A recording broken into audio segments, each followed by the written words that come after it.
Here at LVC's Digital Media program, we work together to create projects that prepare students for their path to success.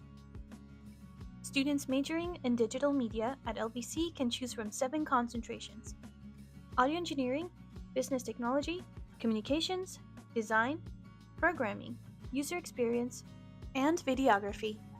Each path lets you tailor your studies to match your passion. No matter what kind of concentration you decide to specialize in, digital media students can show off their skills by creating and presenting their portfolio. Describe portfolio defense in one word. Probably stressful. Interesting. Exciting. Diverse. Pretty complex. Could you tell me why? I would just say there's a lot of stuff that goes into it and a lot of critiquing to make sure you get a perfect portfolio to show to employers.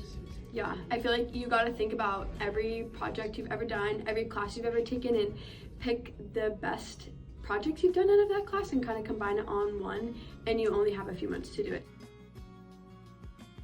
Digital media students have the potential to join whatever career path lies ahead as they complete their creative journey. So head on over to LVC, grab a creative friend, and design, create, and communicate.